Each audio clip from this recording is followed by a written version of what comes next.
Hi, my name is Brooke Kroll, and today I'll be identifying some problems and potential solutions that are occurring within foster care. Here are some problems that I've identified throughout this presentation with the use of some articles that I'll also be referencing. Some of these problems are elements of insustainability in foster care, leading children to be unsure of where they belong. Changes and adjustments that foster children must deal with, such as separation, different lifestyle, new surroundings, new school, new parents, neighbors, and friends. Separation is hard on the parents and traumatic to the children. The transition from biological parents in home into foster care placement is troublesome as well. Foster care achievement gap is widening due to the placement instability and school instability. Time-consuming to provide support for family and find resources. Adolescents exposed to multiple placements may not have consistent access to services, and medical or behavioral health concerns may go undetected. And lastly, there is a high portion of infants and toddlers that re-enter after reunification. Here are some potential solutions to those problems that I have identified. Alternative foster care, placement in similar culture, some issues that can be addressed therapeutically without the removal of the child. Establish specialized interventions for adolescents entering out-of-home care. Importance of promoting and understanding the full range of problems adolescents in foster care may face in a manner that caregivers can understand. Routine mental health screening to identify mental health problems and timely intervention. Well-being of the child should be prioritized over the interests and wishes of the parents. Parenting assessment should include specific questions related to parenting goals and purposes of the assessment, and a description of how the outcomes will be used. Provide educational supports during times of transition are especially crucial to students' academic progress. And lastly, return of the children to their biological family should be the preferable end goal. The first article from which I'll be referencing is titled Physical Health, Mental Health, and Behavioral Problems Among Early Adolescents in Foster Care. This study investigated whether adolescents in long-term foster care with chronic illness have associated higher rates of internalizing and externalizing problems and delinquency. It also investigates if depression mediates the relationship between physical health and externalizing behavior. Children in foster care are also at significantly greater risk for major depressive disorder and post-traumatic stress disorder, and more. The higher rates of mental health problems for these children can be a result of maltreatment, as the majority have experienced some form.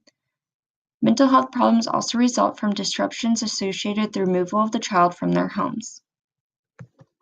Problem that is presented throughout this article is that adolescents are exposed to multiple placements and they may not have consistent access to the services, and medical or behavioral health concerns may then go undetected. The data from this article is from the National Survey of Children and Adolescents' Well-Being, where adolescents age 11 and older residing in long-term foster care are tested and screened. The study is also unique in that it's used adolescent self-reports and caregivers' reports, whereas normally caregiver reports are the main thing that the studies go with. This study found that adolescents with chronic illness reported greater internalizing and externalizing problems, a greater number of delinquent acts, and heightened overall delinquency. Depression significantly mediated the effects of overall health on delinquency.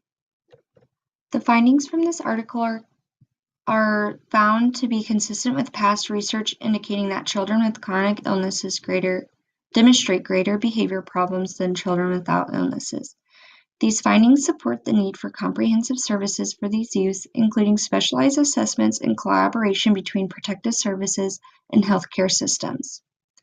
This article also provides various solutions to these problems, such as establishing specialized interventions for adolescents entering out-of-home care that could help centralize services and ultimately improve health quality. Importance of promoting an understanding of the full range of problems as adolescents in foster care may face in a manner that caregivers can understand, and encouraging awareness of the multiplicity of the needs of adolescents in foster care and advocating for necessary treatment may help reduce the effects of chronic health problems and mental health concerns. The second article that I will be referencing is Mental Health Problems that Mediate Treatment Utilization Among Children in Foster Care.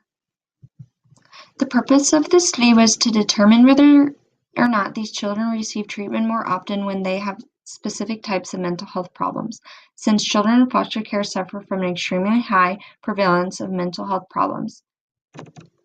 This article suggests that children in foster care do not receive the correct amount of mental health treatment services that they need. They also indicate that many children in foster care have experienced significant childhood adversity, and the number of adversities experienced by children entering foster care has increased over the past decade. Such trauma is often devastating to their social, emotional, and physiological development, ultimately leading to lifelong impairments in learning and emotional and physical health. This study found that peer problems mediate the relation between emotional problems and treatment utilization and the relation between conduct problems and treatment utilization. This is interesting to consider that peer problems may increase the likelihood of treatment in this population. The presence of peer problems as well as poor prosocial behaviors may reflect more general relationship problems among children in this study. Due to their adverse histories, many children in foster care have relationship difficulties that can lead to mental health problems. The study also found that 71% of children in their sample screened positive for at least one mental health problem, and 61% were receiving mental health services at the time of the screening. They also found that African American and white children with peer problems were most likely to receive treatment. Their findings suggest that poor peer interactions are related to treatment utilization among children in foster care with emotional and conduct problems. However, prompt identification of mental health problems can facilitate access to mental health care for children who suffer less obvious symptoms.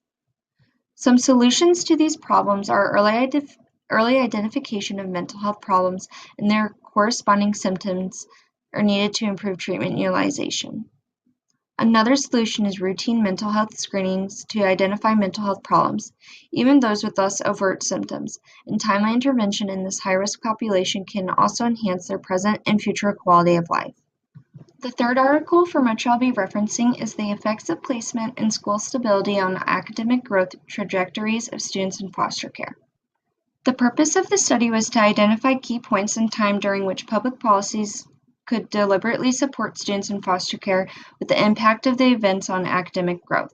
The variable includes school changes associated with placement change, duration and time of care, and age at first removal. The study also examined the effects of placement and school stability on students' academic growth before, during, and after out-of-home placements. Some problems that were presented are that students in foster care have a high likelihood of placement instability and school instability. There is less known about the combined effect of these changes on students' academic progress.